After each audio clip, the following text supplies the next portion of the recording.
사연 편지. 오늘의 사연 바로 시작합니다. 사연 들으시고 내용이 좋으면 구독과 좋아요 부탁드립니다. 사람들은 저더러 미쳤다고 합디다. 아니, 대놓고 말은 안 해도 등 뒤에서 손가락질하며 수군거리는 거 다 압니다. 저 할머니 치매 온 거 아니야? 비가 억수같이 오는데 왜 또 저러고 있어? 길 미끄럽게. 이 동네에서 사계절 꽃집을 한 지 벌써 15년이 넘었네요. 제 이름은 김영자, 올해 77입니다. 저는 매일 아침 8시만 되면 남들 다 아침 드라마 보고 있을 그 시간에 낡은 양동이에 물을 가득 담아 나갑니다. 그리고 우리 가게 앞 보도블록 3번째 칸부터 5번째 칸까지 딱 그 자리에 정성스럽게 물을 뿌려요. 여름엔 그나마 낫죠. 겨울엔 바닥이 얼어붙는다고 동네 사람들이 아주 성화입니다. 통장 아줌마는 대놓고 와서 그래요. 영자 씨, 제발 좀 그만해. 어제도 누가 미끄러질 뻔했대. 그러면 저는 그냥 못 들은 척 입술을 꾹 깨물고 마당 쓰는 빗자루로 바닥을 한 번 더 쓸 뿐입니다. 제가 왜 이러는지 아무도 모를 겁니다. 아니, 알려고도 하지 않겠죠. 하지만 저에게 그 보도블록 3칸은 그냥 시멘트 덩어리가 아니에요. 거기가 제 남편이 마지막으로 서 있던 자리거든요. 15년 전 그 뜨거웠던 여름날의 기억이 어제 일처럼 생생한데 어떻게 그 자리를 그냥 메마르게 둘 수 있겠습니까? 사실 우리 남편 참 무뚝뚝한 사람이었어요. 충청도 양반이라 그런지 하루에 3마디도 안 했죠. 밥 먹자. 자자. 다녀왔어. 그게 끝이었어요. 그런데 그 양반이 딱 한 번 제 생일날 사고를 쳤던 그날만큼은 달랐습니다. 15년 전 그날도 오늘처럼 볕이 참 좋았습니다. 제 환갑이 조금 지난 후 생일이었죠.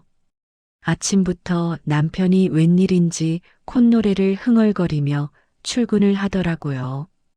그러더니 현관문을 나서다 말고 다시 돌아와 제 손을 툭 치는 겁니다. 영자야, 오늘 저녁에 맛있는 거 해놓을게.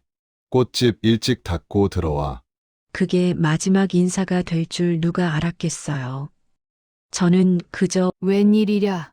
해가 서쪽에서 뜨겠네. 하고 웃어 넘겼죠. 저녁 7시가 넘어가고 슬슬 가게 정리를 하려고 빗자루를 들었을 때였습니다. 저 멀리 횡단보도 건너편에 익숙한 실루엣이 보이더군요. 우리 남편이었어요. 한 손에는 제가 제일 좋아하는 빨간 장미 한 송이를 신문지에 대충 둘둘 말아들고 반대쪽 손은 저를 향해 바보처럼 크게 흔들고 있었죠. 신호등 파란불이 깜빡거리기 시작했습니다. 남편은 영자야, 하고 제 이름을 부르며 뛰기 시작했어요. 보도블록 3번째 칸에 남편의 낡은 구두가 닿는 그 순간이었습니다. 어디선가 짐승이 포효하는 것 같은 타이어 마찰음이 들렸어요. 끼익 하는 그 소리는 지금도 제 꿈속에서 저를 괴롭힙니다. 술에 취한 1톤 트럭이 신호를 무시하고 그대로 남편을 덮쳤습니다. 남편의 몸이 허공으로 붕 떴다가 떨어지는데 그 신문지에 말린 장미꽃이 마치 슬로 모션처럼 공중에서 흩뿌려지더라고요. 제가 비명을 지르며 달려갔을 때 남편은 차가운 보도블록 위에 누워 거친 숨을 몰아쉬고 있었습니다. 붉은 피가 남편의 입가에서 흘러나와 보도블록 틈 사이로 스며들고 있었죠. 사람들은 웅성거리고 누군가는 구급차를 부르라고 소리를 질렀습니다. 하지만 저는 아무 소리도 들리지 않았어요. 오직 남편의 입술만 보였습니다. 남편은 떨리는 손으로 제 소매를 붙잡고는 아주 작게, 정말 개미만 한 소리로 속삭였어요. 영자야. 꽃 못 줘서. 미안해. 그 말을 끝으로 남편의 손등이 차갑게 식어갔습니다. 구급차가 오고 경찰이 오고 사람들은 남편을 들것에 실어갔습니다. 바닥에 남은 핏자국도 누군가 양동이로 물을 부어 씻어냈죠. 하지만 제 눈엔 다 보였습니다. 씻겨 내려가지 않은 남편의 마지막 온기, 그 억울한 눈물, 그리고 그 뜨거웠던 마지막 숨결이 그 보도블록 틈새마다 빽빽하게 박혀 있는 것만 같았어요. 장례를 치르고 나서 사람들은 제게 말했습니다. 이제 잊어라. 산 사람은 살아야지. 하지만 그게 말처럼 쉽나요?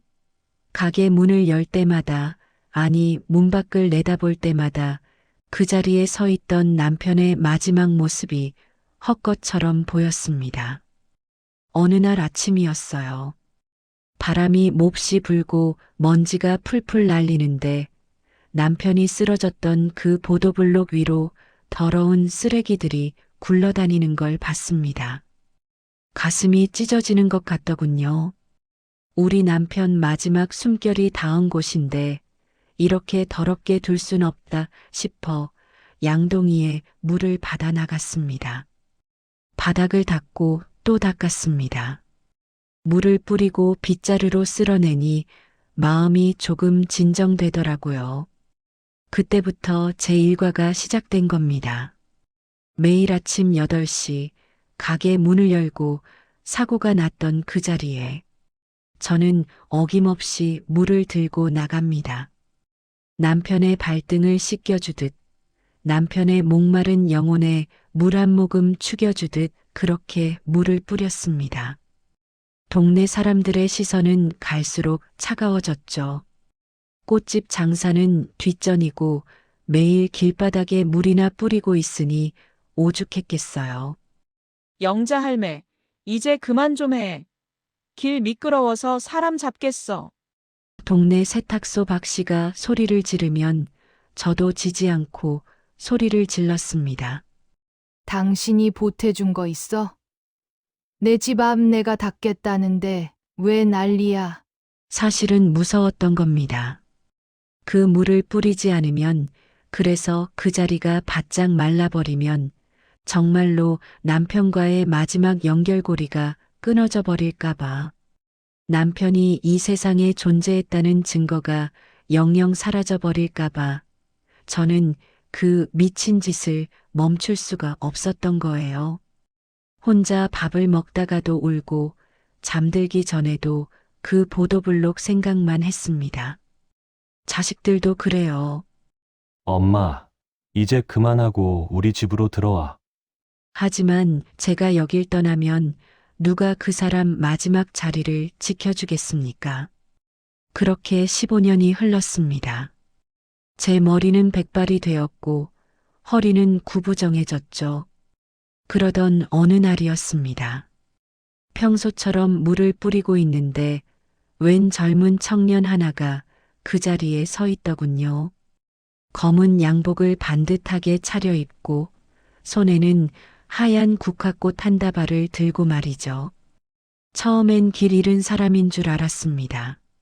총각, 거기 좀 비켜줘요. 물 뿌려야 하니까. 제 퉁명스러운 말투에도 청년은 움직이지 않았습니다. 대신 저를 빤히 바라보더니 눈시울이 붉어지더군요. 그러더니 제 앞에 덥석 무릎을 꿇는 게 아니겠어요? 시멘트 바닥에 무릎을 찢는 소리가 제법 컸는데도 청년은 아픈 기색 하나 없었습니다. 어르신, 저 기억 안 나세요?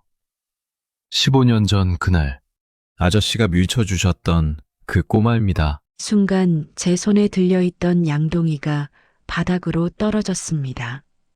화당탕 소리를 내며 물이 사방으로 튀었죠. 기억이 났습니다. 사고 당시 남편 옆에는 겁에 질려 울고 있던 조그만 아이가 하나 있었습니다. 남편은 트럭이 덮치는 그 찰나의 순간에 자기 몸을 던져 옆에 있던 그 아이를 길가로 밀쳐냈었죠. 그 아이였구나. 내 남편은 죽고 살아남았던 그 아이.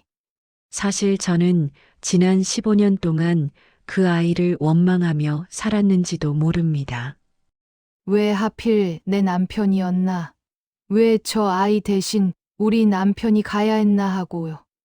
이름도 모르는 그 아이가 미워서 일부러 생각하지 않으려 애썼던 세월이었습니다.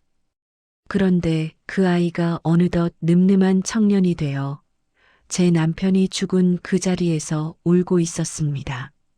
매년 이날이 되면 이곳을 찾았습니다. 하지만 어르신이 물 뿌리시는 모습을 보면서 차마 용기가 안 나서 다가오질 못했어요.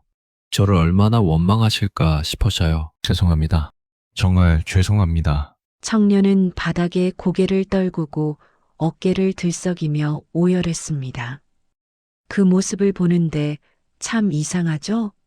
15년 동안 제 가슴 속에 단단하게 뭉쳐있던 얼음덩어리가 한순간에 스르르 녹아내리는 기분이 들더군요.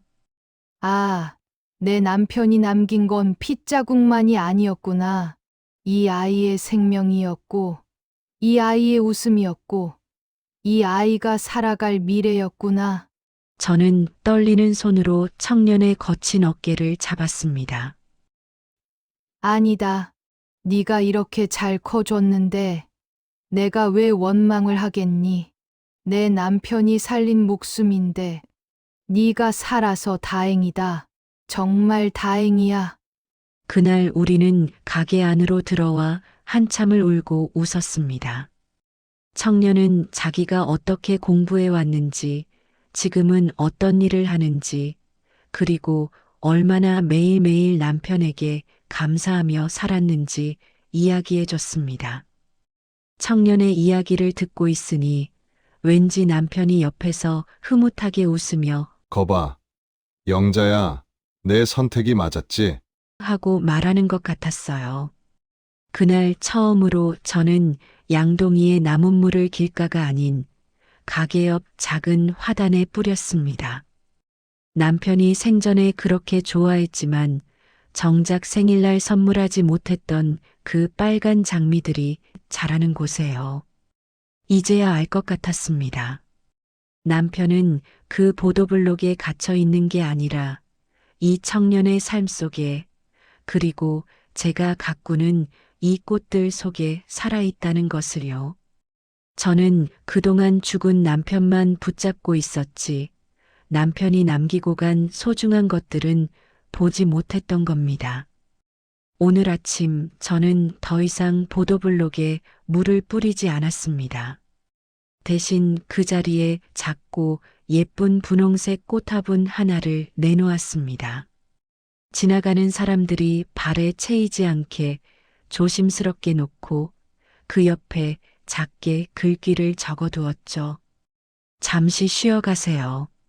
당신은 누군가의 간절한 축복으로 살아가고 있는 소중한 사람입니다.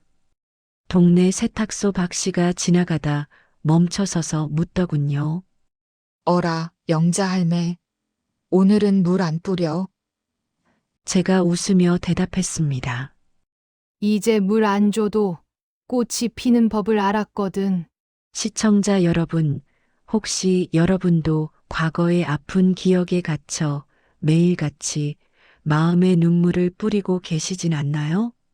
저처럼 15년이나 걸리지 않으셨으면 좋겠습니다. 우리가 사랑했던 사람들은 우리가 슬픔에 젖어 있길 원하지 않을 거예요. 대신 우리가 남겨준 삶을 아름답게 가꾸어 나가길 바라고 있을 겁니다. 이제 제 꽃집 앞 보도블록은 말라 있습니다. 하지만 제 마음속엔 그 어느 때보다 싱싱한 장미꽃이 피어 있네요. 오늘 하루 여러분의 마음에도 따뜻한 꽃 한 송이 피어나길 빌어봅니다. 지금까지 영자 할머니의 이야기였습니다. 내용이 마음에 들으셨다면 구독과 좋아요 부탁드립니다. 감사합니다.